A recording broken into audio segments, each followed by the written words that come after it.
విషయంగా ఎక్స్ప్లెయిన్ చేస్తాను.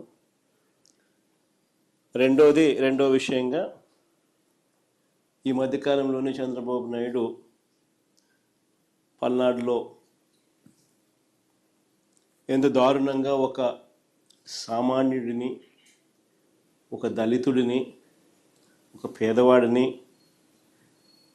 మా వైఎస్ఆర్సిపి కార్యకర్తను ఎంత దారుణంగా తాను చంపించే పాత్ర పోషించాడు అన్న విషయం నిజంగా సమాజంలో ఉన్న వ్యక్తులు ఎవరైనా కూడా సివిలైజ్డ్ సొసైటీలో ఉన్న వాళ్ళు సిగ్గుతో తల వంచుకోవాల్సిన అంశం ఇది. ఈ విషయంలో నిజంగా జరుగుతూ ఉన్న అన్యాయం గురించి కూడా ప్రస్తావిస్తాను. మొట్టమొదటిగా సర్వే గురించి, ఈ రీసర్వే టాపిక్ గురించి we will take it forward. ఈ మధ్యకాలంలో చంద్రబాబు నాయుడు గారు మాట్లాడుతూ ఉన్న మాటలు ఈ రీసర్వే సబ్జెక్ట్ మీద మనమంతా కూడా చూస్తే ఒకసారి ఈ భూమండలం మీద నిజంగా ఇంతటి దారుణమైన క్రెడిట్ చోరీ చేయగలిగిన వ్యక్తి ఇంకొకడెవడైనా ఉండగలడా అని అనిపించేట్టుగా చంద్రబాబు నాయుడు గారు మాట్లాడుతూ ఉన్నారు. ఊసరి వెళ్ళి కూడా చంద్రబాబు నాయుడును చూసి బహుశా సిగ్గుపడుతుందేమో. అంతటి దారుణమైన మోసాలు, అంతటి దారుణమైన అబద్ధాలు. నేను సూటిగా చంద్రబాబు నాయుడు గారిని అడుగుతా ఉన్నాను, మీ ద్వారా ప్రజలందరి తరపున అడుగుతా ఉన్నా. అయ్యా, 4 సార్లు సీఎం అని చెప్పి చెప్పుకునే ఈ పెద్ద మనిషి చంద్రబాబు నాయుడు, నేను అడుగుతా ఉన్నా, భూముల రీసర్వే చేయాలన్న కనీస ఆలోచన అయినా కూడా నీకు ఎప్పుడైనా గతంలో వచ్చిందా అని? కనీసం ఆలోచన అయినా నీకు గతంలో ఎప్పుడైనా వచ్చిందా అని?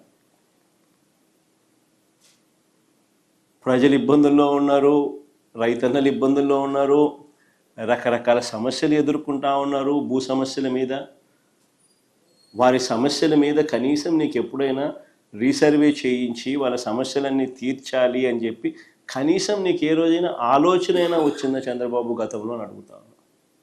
ఈరోజు క్రెడిట్ చోరీ తీసుకుంటూ తాను మాట్లాడుతూ ఉన్న మాటలకు నిజంగా ఈ పెద్ద మనిషి సిగ్గుపడాలి. అసలు భూముల రీసర్వేకి మూలం ఎక్కడి నుంచి వచ్చిందో తెలుసా?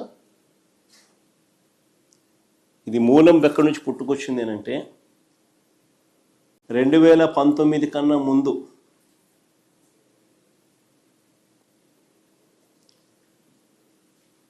నా 3648 కిలోమీటర్లు సాగిన నా పాదయాత్రలో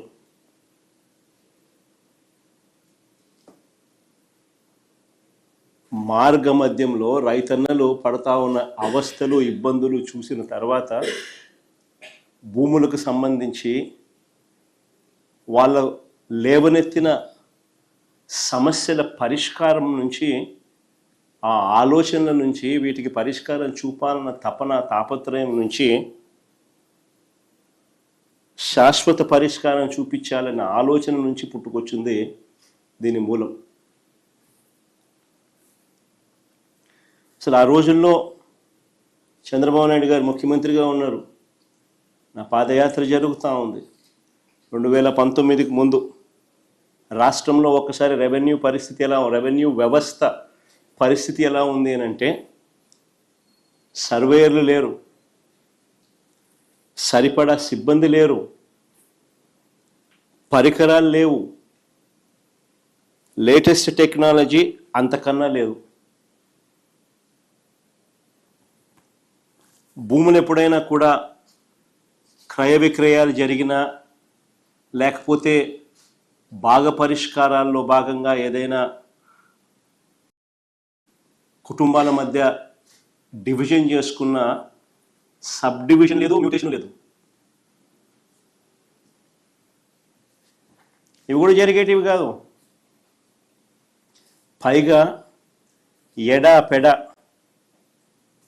లెఫ్ట్ రైట్ సెంటర్, ఈయనకు ఎప్పుడు మూడు వస్తే అప్పుడు, ఎప్పుడు బుద్ధి పుడితే అప్పుడు ఎవరైనా నచ్చకపోతే అప్పుడు 22A అంటే ప్రోహిబిటెడ్ ల్యాండ్ సేల్.